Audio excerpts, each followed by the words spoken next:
Good morning all of you. Myself Meenakshi, your SS teacher, welcomes you in your geography class. In this video, we will discuss our geography 4th lesson air, page number 26. Page number 26 पे हम इस lesson को discuss करेंगे. हमारा जो topic है वो रहेगा moisture.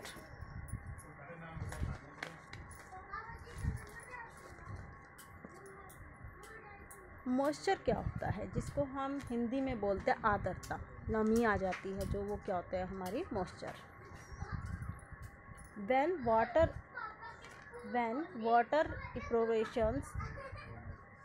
evaporates from land and different water bodies, it becomes water vapors.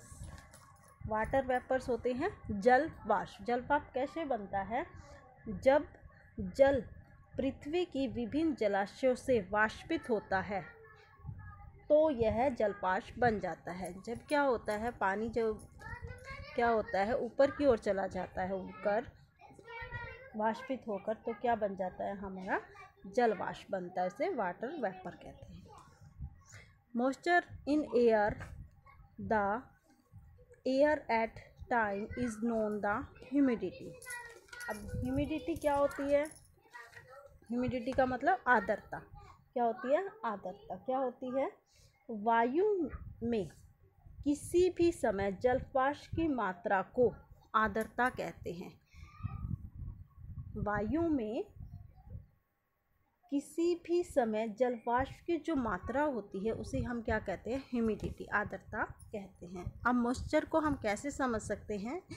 देखो, जब एयर में वाटर वेपर ज़्यादा होता है तो मॉइस्चर क्या होगा? ज़्यादा होगा.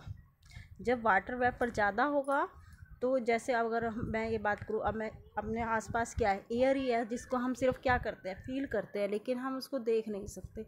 वैसे ही क्या है, हमारे आसपास थोड़ा बहुत जल भी है, उसको भी हम क्या है, ऐसे नहीं हाथ मार के हटा नहीं सकते. उसको हम सिर्फ ये क्या है, हम महसूस करते हैं. जब एयर में वाटर वेपर ज़्यादा है तो मॉइस्चराइज़र क्या होगा? ज़्यादा होगा. जब एयर वेपर कम होगा तो मॉइस्चराइज़र क्या होगा? मॉइस्चर क्या होगा? कम होगा. उसे ही क्या कहते हैं? मॉइस्चर कहते हैं. वाटर वेपर इन एयर, जब एयर में वाटर वेपर होता है तो क्या होता है उस टाइम में, जैसे हम अब गर्मियों का मौसम चला हुआ है, गर्मियों के मौसम में क्या होगा, हम देखते हैं कि जो हमारे कपड़े होते हैं वो बहुत जल्दी सूख जाते हैं. लेकिन क्या होता है इसके अपोजिट, जब वर्षा का मौसम होता है तो उस समय हमारे कपड़े क्या है, ज़्यादा जल्दी नहीं सूखते. गर्मियों में कपड़े जल्दी क्यों सूख जाते हैं? क्योंकि मॉइस्चर क्या होता है, गर्मियों में कम होता है. लेकिन जब बारिश की बात करते हैं, बारिश का टाइम आता है तो मॉइस्चर क्या हो जाता है? ज़्यादा हो जाता है. इसलिए हमारे जो कपड़े हैं वो जल्दी नहीं सूख पाते. क्योंकि जब गर्मी का मौसम आता है उस टाइम में क्या आता है, एटमॉस्फेयर क्या कर लेती है, मॉइस्चर को ऑब्जर्व कर लेती है. When the air is full of water vapour we call it a humid day. जब वायु में जलवाष्प की मात्रा अधिक होती है तो उसे हम आर्द्र दिन कहते हैं. आर्द्र दिन कब कहते हैं? जब क्या होगा, वाटर वेपर क्या होगा? ज़्यादा. उसे हम क्या कहेंगे? Humid day. और जब क्या होगा, as the air gets warmer, जब हवा गर्म होगी, its capacity to hold the water vapour increase and so becomes more and more humid. जैसे जैसे वायु गर्म होती जाएगी तो जलवाष्प धारण करने की क्षमता बढ़ जाएगी और इस प्रकार और अधिक आर्द्र हो जाती है. On a humid day cloth take longer to dry. ये मैंने आपको बता दिया है कि जब आर्द्रता होती है तब क्या होता है, कपड़े क्या होते हैं, cloth are taker longer day to dry. तो क्या है, हमारे जो कपड़े हैं वो ज़्यादा देर में सूखते हैं. And sweat from our body does not appropriate easily. तो आर्द्र वाले दिन में कपड़े सूखने में तो ज़्यादा टाइम लगता ही है, और हमारा जो शरीर का पसीना है वो भी क्या है, जल्दी से नहीं सूखता. Making us feel very comfortable, जिसके कारण क्या है, हम अनकंफर्टेबल महसूस करते हैं। क्यों महसूस करते हैं अनकंफर्टेबल? क्योंकि उस टाइम में क्या होता है, चिपचिपा मौसम होता है। जैसे अगर हम बात करते हैं आगे मौसम आएगा, बारिश का जब मौसम आएगा उस टाइम में जो क्या होगा, हम चिपचिपापन अपने अंदर महसूस करेंगे। ठीक है, लेकिन अगर मैं बात करूँ हिल स्टेशन की, तो अगर हम हिल स्टेशन पे चले जाएं तो वहाँ पर क्या होगा, वो क्या है, सी लेवल से क्या है, ज़्यादा ऊंचाई पर है। हमारा जो हिल स्टेशन है वो सी लेवल से क्या है, ज़्यादा ऊंचाई पर है। तो वहाँ पर हमें क्या मिलेगी, ठंड मिलेगी। When the water vapour rise, जब क्या होता है, वाटर वेपर राइज क्या होता है, बढ़ता है। इट स्टार्ट कूलिंग, तो क्या हो जाता है, वो ठंडा होना शुरू हो जाता है। जब जलवाष्प ऊपर उठता है तो जल्दी ठंडा होता है। The water vapour condense causing formation of droplet of water, जलवाष्प संघनित होकर ठंडा होकर जल की बूंदें बनाते हैं।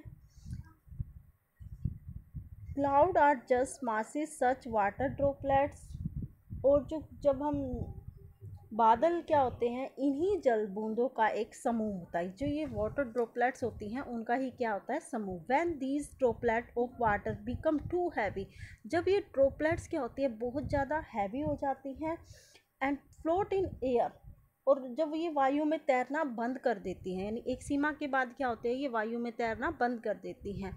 Then they come down at precipitation, तो वो क्या होती है, प्रिसिपेशन का मतलब वर्षण। वो क्या होता है, वर्षण, यानी ऊपर से नीचे की ओर गिरना किसी भी चीज़ का। जैसे बारिश की बूंदें क्या है, जैसे ऊपर से नीचे की ओर गिरती हैं, उसे हम क्या कहते हैं, प्रिपरेशन कहते हैं। ठीक है, इसको अगर मैं ये जो पूरा पैरा इसकी अगर मैं आपको समझाऊँ, क्या होता है, जब पानी एप्रोप्रिएट होता है तो अलग अलग जगह से पानी भी क्या होता है, एप्रोप्रिएट होना शुरू हो जाता है, तो पानी वाटर वेपर बन जाता है। तो वाटर वेपर मॉइस्चराइज़र क्रिएट करती है। जितना मॉइस्चराइज़र होगा उतनी ज़्यादा क्या रहेगी, ह्यूमिडिटी रहेगी। रेनी सीजन में क्या होता है, ह्यूमिडिटी ज़्यादा होती है। क्यों होती है ज़्यादा? क्योंकि उस टाइम में मॉइस्चराइज़र क्या होता है, मॉइस्चर क्या होता है, ज़्यादा होता है। अब बात करते हैं हम जो ये जो हमने पढ़ा है इसके बारे में। इस बारे में क्या बताया गया है, मोर वाटर वेपर, जैसे जैसे क्या होगा, ज़्यादा वेपर होगा, मोर ह्यूमिडिटी होगी, ह्यूमिडिटी क्या होगी, ज़्यादा होगी। देन एपोप्रेशन इज़ लो, जो एपोप्रेशन है वो क्या होगा, जलवाष्प क्या होगा, वो कम होगा। वाटर वेपर राइजेस, जब वाटर वेपर राइजेस होता है तो क्या होता है, तो वो ऊपर जाकर क्या है, जल्दी से ठंडा होना शुरू हो जाता है। ठंडा होने के कारण कंसिडेशन होता है, कंसिडेशन होने के कारण फॉर्मेशन ऑफ वाटर ड्रॉपलेट होती है, और फिर क्या आते हैं, बादल बनते हैं। जैसे सी लेवल, एयर प्रेशर ज़्यादा है तो एयर मास में हीट ज़्यादा होगी। माउंटेन है, जैसे माउंटेन से सी लेवल से ज़्यादा ऊपर होता है, इसलिए वहाँ पर क्या होगा, ठंड होगी। एटमॉस्फेयर में जो भी वाटर वेपर होते हैं, तो वो जब तक वाटर वेपर ज़मीन में हो तो वो आसपास में क्या होंगे, ह्यूमिडिटी क्रिएट करेंगे। लेकिन जैसे जैसे उन्हें वार्म एयर मिलती रहेगी तो ह्यूमिडिटी नीचे मिलती रहेगी, तो ज़्यादा से ज़्यादा वो क्या करेंगे, शुरुआत में तो एपोप्रेशन लो रहेगा, क्योंकि सन में इतनी एनर्जी नहीं होती कि वह क्या है, एपोप्रेशन को ऊपर की ओर उठा सके। फिर लेकिन जब सन रेज बढ़ती रहती हैं तो वेपरेशंस क्या होता है, हाई होता रहता है, और जो वाटर वेपर्स होते हैं वो राइज करेगी और ऊपर की ओर उठ जाएगी, और फिर वो ठंडा होकर कंसंट्रेशन होगी, और वाटर ड्रॉपलेट्स से क्या बनेगा, क्लाउड बनेंगे। और वो क्लाउड क्या करेंगे, नीचे आकर जब वो उसके जो फ्लोट्स हैं वो हवा में तैरना बंद कर देंगे, हवा जब भारी हो जाएगी और उनको हवा में नहीं तैर पाएंगे, तो क्या बन जाएंगे, बादल के रूप में वर्षा बनकर नीचे बारिश करेंगे। ठीक है, नेक्स्ट है Precipitation that comes down to earth in liquid form is called rain. वर्षण क्या होता है? पृथ्वी पर जल के रूप में गिरने वाला वर्षण वर्षा कहलाता है। यानी पृथ्वी पर क्या है, जल के रूप में कोई भी चीज़ अगर नीचे आती है तो उसे हम क्या कहते हैं? वर्षण कहते हैं, प्रिसिपिएशन कहते हैं। Most of the ground water comes from rain water. ज़्यादातर जो पानी है ग्राउंड पर वो कहाँ से आता है? हमारे यहाँ पर रेन वाटर से आता है। Plant help preserve water. तो प्लांट क्या करते हैं? प्रिजर्व करते हैं, यानी हमारी क्या है? प्रिजर्व मतलब संरक्षण करते हैं। पौधे जल संरक्षण में मदद करते हैं। अब आप सोचोगे कि पौधे जल संरक्षण में कैसे मदद करेंगे? अगर हम उदाहरण दें माउंटेन्स का, इसके अंदर उदाहरण दिया गया है माउंटेन का। माउंटेन में क्या होता है? When trees on the hill side are cut. जब हिल्स के अंदर हिल स्लाइड होता है, cuts, rain water flow down the bare mountain and can causes float of laying areas on the basis of mechanism there are। ठीक है, इस पैरे को अगर मैं आपको ऐसे समझाऊं, जैसे ये माउंटेन, ये कोई माउंटेन है, ठीक है, दो माउंटेन है, ये ए माउंटेन है और ये क्या है? बी माउंटेन है। तो यहाँ पर क्या है? ये जो माउंटेन है इसके ऊपर पेड़ पौधे लगे हुए हैं यहाँ पर, ठीक है, यहाँ पर क्या है? बहुत सारे पेड़ पौधे हैं। लेकिन जब क्या होता है? वर्षा आती है ऊपर से, जब वर्षा, यहाँ से वर्षा आ रही है तो क्या होगा? यहाँ पर वर्षा आई तो क्या होगा? हमें पता है कि जो पेड़ पौधे होते हैं वहाँ पर अगर वर्षा का पानी आता है तो वो उसकी जो जड़ें होती हैं वो पानी को होल्ड कर कर रख लेती हैं। तो ये पानी को क्या करेंगे? यहाँ से वर्षा हुई, यहाँ पे पानी क्या होगा? इकट्ठा हो गया, होल्ड हो गया। तो यहाँ पर कोई नहीं, बल्कि पानी क्या हो जाएगा? इकट्ठा होगा ज़मीन के अंदर। लेकिन जब यहाँ पर वर्षा हो रही है, इस माउंटेन पर अगर वर्षा हो रही है तो क्या होगा? यहाँ पर पेड़ पौधे तो है नहीं, वर्षा का जल क्या होगा? सीधा क्या आ जाएगा? यहाँ से गिरेगा और नीचे की ओर आएगा। इस एरिया में क्या आ जाएगी? फ्लड आ जाएगी। इसीलिए क्या है, हमें क्या है? ज़्यादा से ज़्यादा पेड़ पौधे लगाने की ज़रूरत है। There are 3 type of rainfall. अब कहते हैं रेनफॉल के 3 टाइप्स होते हैं। कौन कौन से होते हैं? द कन्वेंशनल रेनफॉल होती है, एक तो कन्वेंशन का मतलब चक्रवर्ती रेनफॉल होती है। द ओरोग्राफिक रेनफॉल होती है एंड साइक्लोनिक रेनफॉल। 3 टाइप की रेनफॉल इसके अंदर बताई हैं। उसको हम एक एक रेनफॉल को पढ़ेंगे। देखो फर्स्ट रेनफॉल में क्या है, ये देखो साइक्लोनिक जो रेनफॉल है ये है। साइक्लोनिक रेनफॉल में क्या होता है? यहाँ पर क्या होता है? कोल्ड एयर है, यहाँ पर क्या है? वार्म एयर है। कोल्ड एयर और वार्म एयर, कोल्ड एयर और जो वार्म एयर है, जो दोनों आपस में मिलती हैं जहाँ पर, वहाँ पर क्या होती है? बादल बनते हैं। और वो बादल क्या है? बादल कैसे बनते हैं? हमने बताया ना, ये जो ह्यूमिडिटी होती है, जो जलवाष्प होकर क्या है? ऊपर की ओर जा रहा है, तो उससे क्या बनते हैं? क्लाउड बनते हैं ना। तो जैसे जैसे पानी क्या होगा? ऊपर की ओर जा रहा है, सॉरी, जैसे जैसे यहाँ से कोल्ड एयर ऊपर की ओर जा रही है, यहाँ से वार्म एयर, जहाँ पर ये दोनों मिलेंगे वहाँ पर क्या होगी? साइक्लोनिक रेनफॉल होगी, चक्रवाती वर्षा होगी। चक्रवाती वर्षा की अगर बात करें तो ज़्यादातर कहाँ पर होती है? हमारा जो कोस्टल एरिया है वहाँ के आसपास, जैसे उड़ीसा है, वहाँ पर उस साइड में क्या होगी? साइक्लोनिक रेनफॉल होगी। वहाँ पर रेनफॉल होगी ज़्यादा, साइक्लोनिक रेनफॉल होगी। उसका थोड़ा असर हमारे जो सेंट्रल स्टेट है वहाँ पर भी पड़ेगा। जैसे मध्य प्रदेश में क्या होगा? इसका कुछ ना कुछ इफ़ेक्ट ज़रूर पड़ेगा। जब गर्म हवा क्या होती है? एयर मासेस को ऊपर की ओर ले जाती है।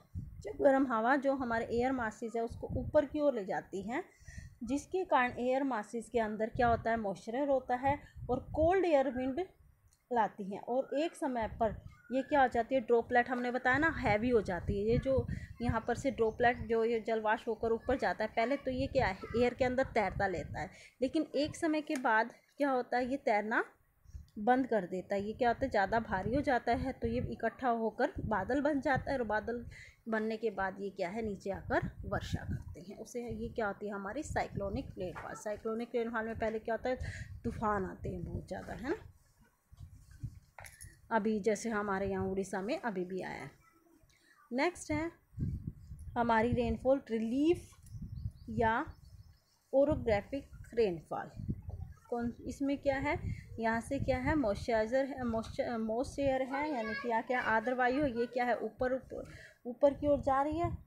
तो ये क्या होगी, जब ये ऊपर की ओर जाएंगे तो यहाँ पर क्या होंगे, पहाड़ों पर क्या होगी, यहाँ पर वर्षा होगी। नेक्स्ट है यानी पर्वतों में वर्षा होगी। अब क्या होगा, ये वर्षा हो रही है तो पानी का जल क्या आ रहा है, यहाँ पे नीचे की ओर आ रहा है। लेकिन अगर यहाँ पर हम पेड़ लगा दें, अगर पेड़ लगाने से क्या होगा, यहाँ पर पानी क्या होगा, होल्ड होकर रह जाएगा, तो नीचे की ओर नहीं आएगा। नेक्स्ट है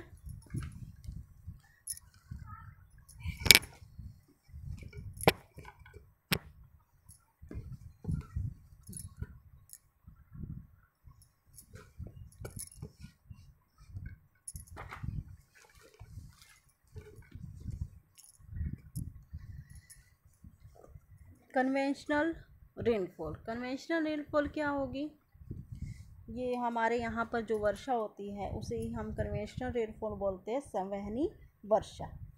यहाँ पर क्या है, वायु क्या होगी, गर्म होगी, ये पानी ऊपर जाए, यहाँ से क्या होगा, एयर मासेस ऊपर जाएंगे और फिर वो हवा में फ्लोट करेंगे। जब वो ज़्यादा हैवी हो जाएंगे तो बादल बन जाएंगे, और बादल बनने के बाद नीचे आकर वो क्या करेंगे, वर्षा करेंगे। ठीक है, नेक्स्ट पेज है हमारा, page number 27। Rainfall is very important for survival of plants and animal. Rainfall क्या है, हमारे लिए बहुत ज़्यादा ज़रूरी है। किसके लिए ज़रूरी है, प्लांट के लिए भी और एनिमल्स के लिए भी, या हमारे लिए भी। It brings fresh water to the earth surface. इससे क्या होता है, हमारे यहाँ पर क्या आता है, फ्रेश वाटर आता है। फ्रेश वाटर मतलब ताज़ा जल वर्षा का नीचे आ जाता है। इफ़ रेनफॉल इज़ लेस, अगर जहाँ पर क्या होगी, रेनफॉल कम होगी, वहाँ पर क्या होगी, वाटर स्केटी आ जाएगी, यानी जल की कमी आ जाएगी। ड्रोट है क्योर, और क्या पड़ेगा, जहाँ पर जल की कमी होगी वहाँ पर क्या होगा, ड्रोट मतलब सूखा पड़ेगा। ऑन द अदर हैंड, अगर जहाँ पर क्या होगी, इफ़ इट इज़ मोर, जहाँ पर वर्षा ज़्यादा होगी तो क्या होगा, फ्लड टेक प्लेस। अगर ज़्यादा वर्षा होगी तो क्या होगा, फ्लड आएगी, बाढ़ आएगी। इसीलिए हमें क्या करना चाहिए, हम कहेंगे कि ज़्यादा वर्षा से बाढ़ आएगी, तो इसीलिए हमें क्या करना है, ज़्यादा से ज़्यादा क्या लगाने चाहिए, पेड़ पौधे। तो पेड़ पौधे की जो जड़ है वो क्या होगी, वो पानी को अपने अंदर नीचे होल्ड करके रखेंगे, जिससे क्या होगा, वर्षा का खतरा भी कम होगा। ओके स्टूडेंट, ये लेसन हमारा अभी कंप्लीट नहीं हुआ, हमारा इसमें से एक अभी टॉपिक रह गया है, उसको हम नेक्स्ट वीडियो में कंटिन्यू करेंगे। हमारा टॉपिक रह गया साइक्लोन। मैंने आपको सिर्फ इतना बताया कि साइक्लोन क्या होता है, लेकिन हम इसके अंदर हम एक केस स्टडी पढ़ेंगे, साइक्लोन जो उड़ीसा में जो साइक्लोन आया था उसके बारे में हम नेक्स्ट वीडियो में रीड करेंगे। ओके, आपको क्या करना है, इसमें से very short question answer find out करने हैं, उसको राइट करके मेरे व्हाट्सएप नंबर पर सेंड करना है। Okay student, bye.